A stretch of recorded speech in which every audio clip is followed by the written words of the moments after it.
નમસ્કાર, ભાગ્ય દર્પણમાં આપનું સ્વાગત છે. હું છું કૃષ્ણા.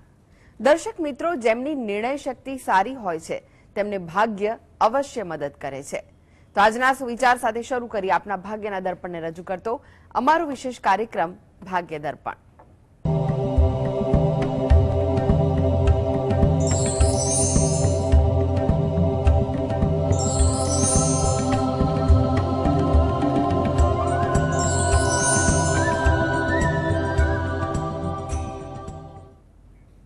તો ભાગ્ય દર્પણમાં આપના પ્રશ્નોના નિરાકરણ, રાશિફળ, પંચાંગ વિશે માહિતી અને માર્ગદર્શન આપવા માટે આપણી સાથે જોડાઈ ગયા છે જાણીતા જ્યોતિષાચાર્ય અને વાસ્તુશાસ્ત્રી હસીતભાઈ પાઠક. હસીતભાઈ, ભાગ્ય દર્પણમાં આપનું સ્વાગત છે. નમસ્કાર. નમસ્કાર. હસીતભાઈ, સૌથી પહેલા વાત કરીએ આજના પંચાંગ વિશે. તો શું છે આજનું પંચાંગ તે જણાવશો? હા, આજના દિવસનો શુભારંભ કરીએ પંચાંગની જાણકારીથી. આજે વાર છે બુધવાર, વિક્રમ સંવત 2082 ચાલી રહ્યો છે. આજની તારીખ છે 10 જૂન 2026, 10/6/26. આજની તિથિની વાત કરીએ. અધિક જેઠ મહિનો ચાલે છે, તેનો વદ પક્ષ એટલે કૃષ્ણ પક્ષની દસમ છે. અધિક જેઠ વદ દસમ. નક્ષત્ર ઉત્તરા ભાદ્રપદા છે. સવારે 9:20 રેવતીનો પ્રારંભ થશે.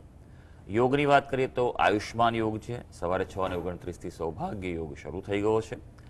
કરણ વણિજ આવે છે. હવે આજની રાશિની વાત કરીએ. આજની રાશિ આવે છે મીન રાશિ, કે જેના નામાક્ષરો છે દ, ચ, ઝ અને થ. એટલે આજે જો કોઈ બાળકનો જન્મ થાય તો તેનું નામ મીન રાશિ પરથી પાડવું હિતાવહ છે. આ જ પ્રમાણે ગ્રહ ગોચર મુહૂર્તની ગણતરી પણ મીન રાશિથી કરવાની રહેશે. દિન વિશેષની વાત કરીએ તો આજે પંચક છે. પંચકમાં અમુક કાર્યો ત્યાજ્ય હોય છે, એટલે યોગ્ય માર્ગદર્શન લઈને આગળ વધવું. વિષ્ટિ ભદ્રા જે છે તે બપોરે 1:53 પ્રારંભ થશે. જી હસીતભાઈ, આજની વાસ્તુ ટીપ શું છે દર્શક મિત્રો માટે? હા, વાસ્તુ ટીપમાં આપણે વિશેષ વાત કરી રહ્યા છીએ તે છે ઉર્જા વાસ્તુ અને તિજોરી. આજકાલના સમયમાં તિજોરીનો ઉપયોગ ફક્ત પૈસા માટે નહીં, પણ ઘરેણાં છે, મૂલ્યવાન વસ્તુઓ છે, કે પછી કોઈ એવા ડોક્યુમેન્ટ, દસ્તાવેજો છે તે મૂકવા માટે પણ થતો હોય છે. આર્થિક બાબતો આપણી સારી રહે, સચવાયેલી રહે, જે ધન છે તેનું રક્ષણ રહે અને પ્રગતિ થાય, તેના માટે વાસ્તુશાસ્ત્ર છે તેમાં બહુ યોગ્ય માર્ગદર્શન આપવામાં આવેલું છે. ખાસ કરીને તિજોરીની જો વાત કરવામાં આવે તો તિજોરી માટેના જે નિયમો જે છે કે વ્યવસ્થા ક્યાં કરવી જોઈએ. ઘણીવાર એવું બનતું હોય છે કે વ્યક્તિ ગમે ત્યાં પૈસા મૂકી દે. જ્યાં તમારો કબાટ, વોર્ડરોબ બન્યો હોય એની અંદર પણ ખાનું કરવામાં આવે છે, તો નાની સેફ હવે તો મળે છે, તૈયાર સેફ જે એ મૂકવામાં આવતી હોય છે. તો ખાસ કરીને એક વાતનું ધ્યાન રાખવાનું કે તિજોરીની જે વ્યવસ્થા કરવાની છે તે એવી હોવી જોઈએ કે જેમાં આપણી આર્થિક વૃદ્ધિ થયા કરે. જે ધન મૂક્યું હોય, દાગીના મૂક્યા હોય, તેમાં ઉત્તરોત્તર વૃદ્ધિ થવી જોઈએ, ઘટાડો ન થવો જોઈએ અને પરિવારમાં ખાસ કરીને આર્થિક વ્યવસ્થા સારી રહેવી જોઈએ. જી હસીતભાઈ, 12 રાશિઓનું રાશિફળ જાણીએ તે પહેલા એક દર્શક મિત્ર આપણી સાથે જોડાઈ ગયા છે. સરલાબેન છે. સરલાબેન, આપને જેમના માટે પ્રશ્ન પૂછવો હોય તેમની જન્મ તારીખ જણાવો. હા, જય શ્રી કૃષ્ણ. જય શ્રી કૃષ્ણ. મારી ભત્રીજીની જન્મ તારીખ છે 26/4/92. જન્મનો સમય કયો છે? જન્મનો સમય બપોરના 1:30 વાગે. જન્મ સ્થળ છે ઉપલેટા. જી, પ્રશ્ન જણાવો, શું પૂછવું છે? હવે એનો સંબંધ ક્યારે થશે એ વિશે છે. એકવાર જલ દીધું ને છૂટું થઈ ગયું, પછી ચાંદલો થયો, છૂટું થઈ ગયું, પછી મેરેજ કર્યા તો એ છોકરો દુબઈ હતો તો ત્યાં એનું ઘર હતું એટલે ત્યાંય છૂટું થઈ ગયું. તો હવે આગળ એના જીવનમાં ગૃહસ્થ જીવન છે, કેવી રીતે એને કોઈ ગ્રહ છે, નડતર છે કે પછી, અને સ્થાયી પોતે જોબ કરે છે અમદાવાદમાં. એટલે 2 વાર એના જીવનમાં આવું બન્યું છે એવું કેવું છે તમારું? હા, 2 વાર એવું બની ગયું છે. જન્માક્ષર મેળવ્યા હતા બેન? સંબંધ કરવો છે તો જન્માક્ષર મેળવ્યા હતા બેન એ વખતે? કઈ ખબર નથી. ઓ ભત્રીજી છે એટલે એ તો પાછું પૂછવું પડે. પછી તમે પ્રશ્ન પૂછો છો તો જાણકારી રાખવી, કારણ કે જ્યોતિષ શાસ્ત્રને લગતી વાત આવે ત્યારે હું હંમેશા જ્યોતિષ શાસ્ત્રના જે સિદ્ધાંતો છે તેની વાત ચોક્કસ કરીશ. કારણ કે જ્યોતિષ શાસ્ત્ર એ આપણા ભવિષ્ય જે અંધકારમય છે, કોઈને ખબર નથી કે ભવિષ્યમાં શું થવાનું છે, એના પર પ્રકાશ એટલે કે જ્યોતિ પાથરનાર જો કોઈ શાસ્ત્ર હોય તો તે છે જ્યોતિષ શાસ્ત્ર. કુંડળી પર નજર નાખીએ આપણે. કર્ક લગ્નની કુંડળી આવે છે. રાશિની જો વાત કરવામાં આવે તો સિંહ રાશિ છે. ગુરુ અને ચંદ્રનો સરસ મજાનો ગજકેસરી યોગ છે. આ વ્યક્તિ જીવનમાં કારકિર્દીમાં ફોકસ કરે તો ખૂબ આગળ વધી શકે. અંગત જીવનની વાત કરીએ તો અંગત સ્થાન સપ્તમ સ્થાનમાં શનિ છે. શનિ બ્રેકઅપ તો આપે જ છે, એટલે એ વાત તો શક્ય બનેલી જ છે. આ કુંડલીમાં ગુરુ મહારાજ અહીંયા વક્રી થયેલા છે અને એના કારણે આ એક અસર જોવા મળી રહી છે. હાલ રાહુની દશા ચાલે છે, પણ સારી વાત એ છે કે હવે 1 વર્ષનો જે સમયગાળો જે છે, ગુરુ મહારાજ કર્ક રાશિમાં આવેલા છે, તો આ 1 વર્ષનો જે સમયગાળો છે તેમાં એને યોગ છે. આ પ્રયત્ન કરશો તો હવે પાત્ર જે છે તે એને સારું મળી શકે. 2 વસ્તુ જે છે હું ખાસ કહું છું તે કરજો. જો આ કુંડળી એવી છે કે તેમાં કોઈ વિધિ કરાવવાની જરૂર નથી, કોઈ નિવારણ કરાવવાની જરૂર નથી. જે કર્મનો દોષ ભોગવવાનો તો એ ભોગવાઈ ગયો છે. ગુરુ ગ્રહનું જપ કરે, અનુષ્ઠાન કરે વિધિવત રીતે અને મહાદેવજીની ઉપાસના કરે. જો બને તો દરરોજ જાય, નહીં તો સોમવારે અથવા પ્રદોષ હોય એવા સમયે, શિવરાત્રિ હોય તેવા સમયે મહાદેવજીને જઈ દૂધ ચડાવે, પાણી ચડાવે અને ખાસ કરીને મહાદેવજીની સાથે જે માતા પાર્વતી, જેને આપણે ગૌરી કહીએ છીએ, ગૌરીને પ્રાર્થના કરે. બરાબર છે? આટલું નિયમિત કરે તો એના જીવનમાં ફેર પડી શકે. અને સૌથી ત્રીજી વસ્તુ, એમના કુળદેવી છે ત્યાં જઈ સપરિવાર જઈ તમે પ્રાર્થના કરો, જે શણગાર પ્રસાદ ધરાવો અને માતાજીની પ્રાર્થના કરો. સમય ચાલી રહ્યો છે, અનુકૂળતા થઈ શકશે. પણ હા, એક વાતનું ધ્યાન રાખજો કે પ્રોપર રીતે ચોક્કસ મેળાપક કરજો કુંડળીનું અને પછી જ આગળ વધજો. જી, ઇન્દુબેન જોડાઈ ગયા છે. ઇન્દુબેન, આપને જેમના માટે પ્રશ્ન પૂછવો હોય તેમની જન્મ તારીખ જણાવો. એમની જન્મ તારીખ છે 30/3/99. જન્મનો સમય કયો છે સવારે 8:30 થી 9. અને સ્થળ કયું છે? અને સ્થળ પાલીતાણા. તારીખ છે 30/3/99. પ્રશ્ન જણાવો, શું પૂછવું છે? સવારે 8:30 થી 9. આપનો સવાલ જણાવો. ટીવી નો અવાજ ધીરો કરી દો અને સવાલ જણાવો. પાલીતાણા.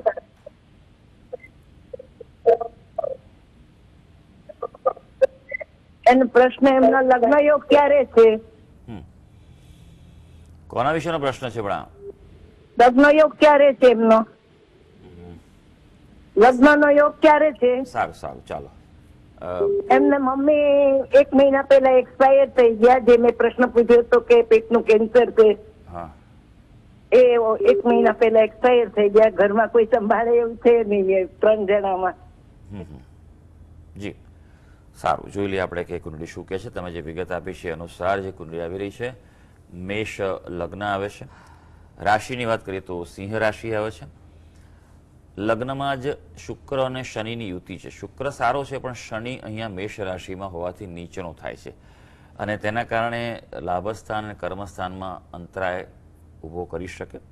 કારણ કે જે પણ સ્થાનનો સ્વામી નીચનો થયો હોય, નિર્બળ હોય, પાપાક્રાંત હોય, હસ્તનો હોય, તો તેના કારણે તે જે સ્થાન છે તેનું ફળ છે તે ઘટતું જોવા મળે છે અથવા વિરુદ્ધ ફળ પણ ઘણીવાર મળતું હોય છે. હવે સપ્તમ સ્થાનનો અધિપતિ શુક્ર થયેલો છે, તે લગ્ન પર દ્રષ્ટિ કરે છે એટલે ચોક્કસ પાત્ર સારું મળશે. પણ મંગળ છે અહીંયા એટલે એ પ્રમાણે મેળાપક કરીને આગળ વધજો, એના માટે એ સારું રહેશે. હજી એમ કહેવાય કે 2026 મધ્યમ યોગ છે, 2027માં વધારે સારો યોગ થઈ શકે એવું છે, માટે રાહ જોજો. પણ શનિ ગ્રહનું જપ કરે, શનિ ગ્રહનું દાન કરે, ઉપરાંત સિંહ રાશિ છે તેને નાની પનોતી ચાલે છે, તો નાની પનોતીવાળાએ ખાસ કરીને શનિની ઉપાસના કરવી, પણ હવે હનુમાનજીની ઉપાસના વિશેષ ફળદાયી રહેશે. હનુમાન ચાલીસાનો નિત્ય પાઠ કરે.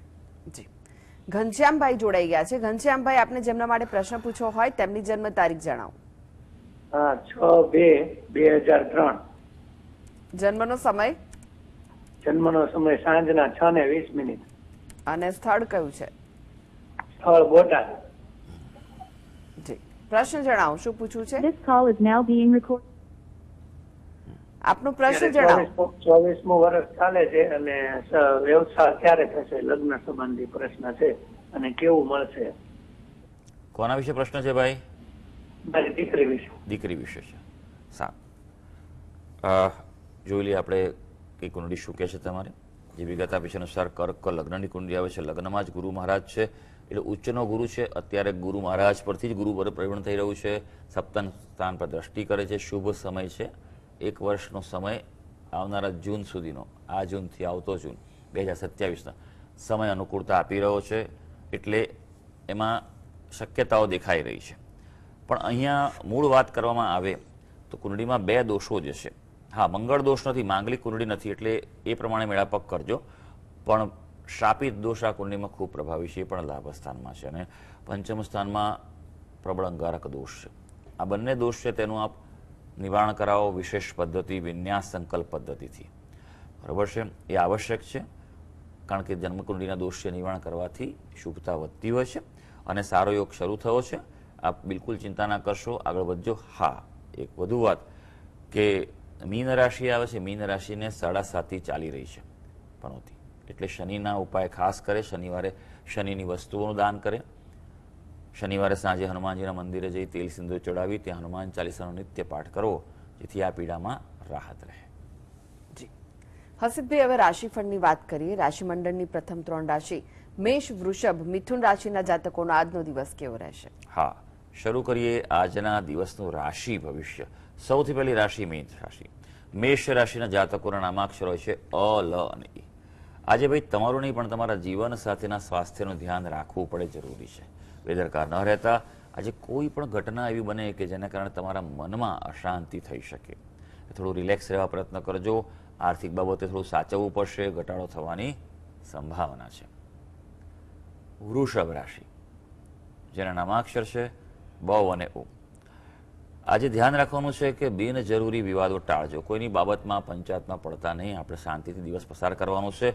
હા, આજે ગુસ્સો અને સંતોષ બંનેની મિશ્ર લાગણી આપણે રહેવાની છે. જોકે સારી વાત આજના દિવસની એ છે કે તમારા મિત્રોનો, નજીકના સગા સંબંધીઓનો સહયોગ મળી શકશે. મિથુન રાશિ, જેના નામાક્ષર છે ક, શ અને ગ.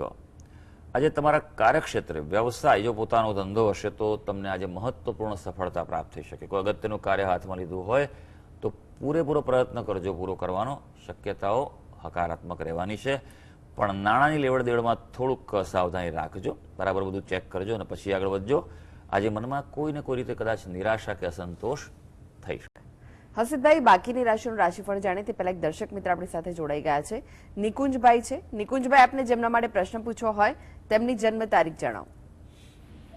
નમસ્કાર હર્ષિતભાઈ. નમસ્કાર. મારા સન માટે પૂછવાનો છે. એની જન્મ તારીખ છે 16/9/2002. સમય કયો છે? જન્મ સમય છે સવારે 10:55 અને જન્મ સ્થળ છે મહેસાણા. જી, પ્રશ્ન જણાવો. હવે એને લગ્ન માટે ક્યારે યોગ છે, અને આપણે બ્રાહ્મણ સમાજમાં જ એને છોકરીનો મળવાના યોગ છે કે પછી લવ મેરેજ નું છે, અને કઈ રાશિ જોડે એમ થશે? સારું, સૌથી પહેલા યોગની વાત કરી લઈએ ભાઈ. કુંડળી શું કહે છે જોઈ લે. તમે વિગત આપી છે એનું સર તુલા લગ્નની કુંડળી આવે છે. લગ્નમાં જ શુક્ર છે, એટલે એક પ્રકારનો બહુ સારો યોગ કહેવાય. માલવ્ય યોગ બને છે આ કુંડળીમાં. આવા વ્યક્તિએ જીવનમાં સારી પોસ્ટ અથવા સારા મોટા કાર્યો માટે પ્રયત્નશીલ રહેવું જોઈએ. સમય જ્યારે આવે ત્યારે ખૂબ સારી જીવનમાં સ્થિતિ બનતી હોય છે. કુંડળીની વાત કરીએ તો સપ્તમ સ્થાનનો અધિપતિ શનિ થયો છે, એટલે એના કારણે વિલંબ તો બતાવે જ છે. કદાચ ક્યાંક એકવાર નક્કી થાય અને પછી બ્રેકઅપ થાય, અથવા એનું પોતાનું અંગત જિંદગીમાં બ્રેકઅપ થાય તેવું બની શકે. પ્રેમ લગ્ન થવાની શક્યતાઓ ઓછી છે એવું છે, કારણ કે અહીંયા શનિ જ્યાં જ્યાં સંકળાયેલો ત્યાં આગળ એ વસ્તુ જે છે તેને ફળીભૂત થવામાં ક્યાંક કર્મોનું આવરણ નડતું હોય છે. લગ્નની જો વાત કરવામાં આવે તો 2026માં થોડો મધ્ય યોગ છે, પણ 2027થી અને 28માં ખૂબ સારો યોગ છે. આ કુંડળીમાં મંગળ દોષ નથી, એટલે એવી કોઈ વિશેષ ચિંતા કરવાની જરૂર નથી. આપ સમયની રાહ જોજો. રાજેન્દ્રભાઈ જોડાઈ ગયા છે. રાજેન્દ્રભાઈ, આપને જેમના માટે પ્રશ્ન પૂછવો હોય તેમની જન્મ તારીખ જણાવો. 9/3/88. જન્મનો સમય કયો છે? 11:39. 11:39 રાત્રે કે દિવસ દરમિયાન? અને સ્થળ કયું છે? બોમ્બે ભાયંદર. કયું? ઓકે, પ્રશ્ન જણાવો, શું પૂછવું છે? એને બેંકમાં નોકરી કરે છે જી, અને એને નોકરી છોડી અને એને પોતાનું બિઝનેસ કરવા માંગવો છે, તો એના વિશે શું આપનું મંતવ્ય છે? શેનો બિઝનેસ કરવો છે ભાઈ? એટલે બેંકમાં ઓફિસર છે. બિઝનેસ શેનો કરવો છે? બિઝનેસ ICICI બેંકનો મેનેજર છે, એનું પ્રાઇવેટ બેંકનું કામ કરવું છે. ઓકે, હા, સારું, જોઈ લઈએ કે કુંડળી શું કહે છે, અત્યારે સમય કેવો ચાલે છે. વૃષભ લગ્નની કુંડળી આવે છે. લગ્નનો સ્વામી શુક્ર એ વારમે છે. કર્મસ્થાનનો અધિપતિ જે છે એ શનિ છે, અષ્ટમ સ્થાનમાં છે, એટલે મહેનત ઘણી કરાવે તમને. બીજું કે કર્મસ્થાનમાં રાહુ અને સૂર્યનો પ્રબળ ગ્રહણ દોષ છે, એટલે પહેલું તો એ નિવારણ કરાવવું જરૂરી છે. કારણ કે કર્મસ્થાન, જ્યારે પોતાનો ધંધો કરો ત્યારે 10મું સ્થાન જે કર્મસ્થાન કહેવાય છે એ સૌથી મહત્વનું ગણાય. સૂર્ય મહારાજ ત્યાં છે એટલે ચોક્કસપણે આગળ રાહુ છે, એટલે બેંક, આઈટી આ બધા ક્ષેત્રોમાં, ફાઇનાન્સ છે, કોમ્યુનિકેશન, ઇલેક્ટ્રોનિક્સ આ બધી બાબતોમાં રાહુ ખૂબ સફળતા આપે. અને આ વ્યક્તિ મહત્વાકાંક્ષી જીવનમાં હોય જ, એને ખૂબ મોટું કરવાના અરમાન હોય. પણ જ્યારે ગ્રહણ દોષ હોય ત્યારે હંમેશા એક વાતનું ધ્યાન રાખવાનું કે તમારા પગ જમીન ઉપર છે, એટલે પ્રેક્ટિકલ રહેવા ખૂબ પ્રયત્ન કરો. આવા વ્યક્તિઓ રિસ્ક નહીં લેવાનું. ઘણી વાર બનતું હોય કે ભાઈ મારે આ કામ પડે છે ને એના માટે કોઈક મોટું ફંડ ક્યાંથી લીધું, ઉધારી કરી, તો એ બહુ તકલીફ આપી શકે છે. વિન્યાસ સંકલ્પ પદ્ધતિ જે વિશેષ પદ્ધતિ છે તેના વડે ગ્રહણ દોષનું આપ નિવારણ કરાવડાવો તો બીજો કોઈ પ્રોબ્લેમ નથી, આગળ વધી શકાશે. બુધની દશા ચાલી રહી છે. બુધ એ વ્યાપાર અને વાણિજ્યનો કારક છે, ભાગ્યસ્થાનમાં સ્થિત છે અને લાભ આપી શકશે. ઠીક છે. હસીભાઈ, ફરી એકવાર રાશિફળની વાત કરીએ. કર્ક, સિંહ, કન્યા રાશિના જાતકોનો આજનો દિવસ કેવો રહેશે? હા, આગળ વધીએ, વાત કરીએ હવે કર્ક રાશિની, જેના નામાક્ષર હોય છે ડ અને હ. ભાઈ, કામમાં જે બિનજરૂરી વિલંબ થઈ શકે એટલે થોડુંક સમયનું આયોજન, પ્લાનિંગ ખૂબ જરૂરી છે. આજે રોજગારની શોધ કરતા હશે તેવા વ્યક્તિઓ ફરવું પડશે, એટલે થોડુંક વધારે મહેનત કરવાની જરૂર પડશે. કોઈ અનિચ્છનીય પ્રવાસે પણ જવું પડે, એટલે બિનજરૂરી હોય તો નીકળવાની જરૂર નથી, પણ અગત્યનું મહત્વનું તો જ ભગવાનનું નામ લઈને નીકળી જજો. સિંહ રાશિ, જેના નામાક્ષર છે મ અને ટ. લોન કે ધિરાણના કાર્ય થઈ શકે. પૈસાની લેવડ દેવડ બાબતે આજનો દિવસ તમને અનુકૂળતા આપવા ગઈ રહ્યો છે. કામકાજમાં આજે વધુ મહેનતે ફાયદો ઓછો થશે. તમારે જે પ્રમાણે પરિણામ જોઈએ તે પ્રમાણે આજે મહેનત કરવાની જરૂર પડશે. નોકરિયાત વર્ગને પોતાના સ્થાનમાં જો કોઈ ફેરફાર કરવો હોય, ઈચ્છિત ફેરફાર, તો તે થઈ શકે છે. તેના માટેના જે પ્રયત્નો, પ્રોસેસ કરવાના હોય તે આજે કરી લેજો. કન્યા રાશિ, જેના નામાક્ષર હોય છે પ, ઠ અને અણ. ભાઈ, આજે મનમાં કોઈ પરેશાની રહે, અંદર ઊંડે ઊંડે કોઈ તમારા લાગણીઓને ઠેસ પહોંચાય તેવું આજે બની શકે, તેના કારણે તમે આજે ડિસ્ટર્બ રહો તેવું બની શકે. પણ તેમ છતાં પારિવારિક જીવનમાં, અંગત જીવનમાં સુખદ સહયોગ મળી શકશે. જી. હવે વાત કરીએ તુલા, વૃશ્ચિક, ધનુ રાશિના જાતકોની, તેમનો આજનો દિવસ કેવો રહેશે? તુલા રાશિની વાત કરીએ, જેના નામાક્ષર છે ર અને ત. ભાઈ, આજે તમારે ભવિષ્યની ચિંતા રહેશે થોડી ઘણી, અને વ્યાજબી પણ છે, એટલે એ પ્રમાણે થોડુંક આજે પ્લાનિંગ અમલમાં મૂકજો. દિવસ તમને આજે માનસિક સંતોષ, પ્રસન્નતા આપવા જઈ રહ્યો છે. સંતાનોની પ્રગતિ પણ આજે થઈ શકશે. હવે વાત કરીએ વૃશ્ચિક રાશિ, જેના નામાક્ષર છે ન અને ય. પરિવારમાં ધાર્મિક કાર્ય થઈ શકે અથવા કોઈ પ્રકારે પૂજા ઉપાસનામાં જોડાવાનું થાય તેવું બની શકે. આજે આત્મવિશ્વાસનો અભાવ રહેશે થોડો, એટલે એમ કહેવાય કે તમારે થોડું જોર લગાવવું પડશે, અને કદાચ પ્રવાસે જવાનું પણ આયોજન થઈ શકે. હવે વાત કરીએ ધનુ રાશિ, જેના નામાક્ષર છે ભ, ધ, ફ અને ડ. ભાઈ, આવકનો નવો સ્ત્રોત કોઈ ઊભો થઈ શકે, એટલે સજાગ રહેજો. જો એવી કોઈ તક મળે તો સ્વીકારી લેજો. હા, સંગીત, કલાના ક્ષેત્રે આજે રસ વધી શકે તેવું છે, પણ તેમ છતાં સ્વભાવમાં ક્યાંક આજે ચીડિયાપણું રહી શકે, તો થોડો સંતોષની લાગણી કેળવી રાખજો. જી. હસીભાઈ, હવે વાત કરીએ અંતિમ 3 રાશિ, મકર, કુંભ, મીન રાશિના જાતકોની, તેમનો આજનો દિવસ કેવો રહેશે? મકર રાશિ, જેના નામાક્ષરો છે ખ અને જ. ભાઈ, થોડું તમારા વિચારો, ભાવના, લાગણીને નિયંત્રણમાં રાખવાની છે. થોડા રિલેક્સ રહેજો. એમ કહેવાય ને કે આજે દિલથી નહીં પણ દિમાગથી કામ કરજો. કૌટુંબિક જવાબદારી આવી રહી છે. ઉપરાંત ખાસ વાત કે અટકેલા નાણાં આજે મળી શકે તેમ છે, એટલે કોઈ પૈસા ક્યાંક ફસાયા હોય તો ક્યાંકથી તમારે પેમેન્ટ લેવાનું હોય, રિલીઝ થવાનું હોય તો આજે ફોલોઅપ ચોક્કસ કરી લેજો. કુંભ રાશિ, જેના નામાક્ષર છે ગ, સ, શ અને શ. શૈક્ષણિક કાર્યમાં રુચિ વધી શકે, એટલે ભણવા બાબતે અથવા કોઈ નવો કોર્સ કરવાનો, કોઈ શીખવું હોય, સ્કિલ અપગ્રેડ કરવી હોય તો એના માટે આજનો દિવસ ખૂબ સરસ છે. પણ ખર્ચા વધશે, બિન આવે છે, એટલે અચાનક તમારા વિચાર્યા વગરના ખર્ચા સામે આવે બને, માટે પ્લાનિંગ જરૂરી રહેશે. આજે તમારા કાર્યક્ષેત્રે પ્રગતિની સંભાવનાઓ દેખાઈ રહી છે. હવે મીન રાશિ, જેના નામાક્ષર છે દ, ચ, ઝ અને થ. વાતચીતમાં ધીરજ રાખજો, એટલે સમજીને વિચારીને આજે બોલજો. કોમ્યુનિકેશન કરશો તો દિવસ સારો છે. પિતા સાથે વૈચારિક મતભેદ થઈ શકે તેવું છે. આરોગ્યનું ધ્યાન રાખજો. આરોગ્યના ભોગે આજે કશું જ ન કરતા. તો સર્વે દર્શક મિત્રોનો આજનો દિવસ શુભ અને મંગળકારી જાય તેવી ઈશ્વરને અભ્યર્થના. જી. હસીદભાઈ જીએસટીવી સાથે જોડાવા માટે, દર્શક મિત્રોને માહિતી અને માર્ગદર્શન આપવા માટે આપનો આભાર. ધન્યવાદ. તો દર્શક મિત્રો, આ સાથે જ ભાગીદાર પણ આજે બસ આટલું જ. મને રજા આપશો. નમસ્કાર.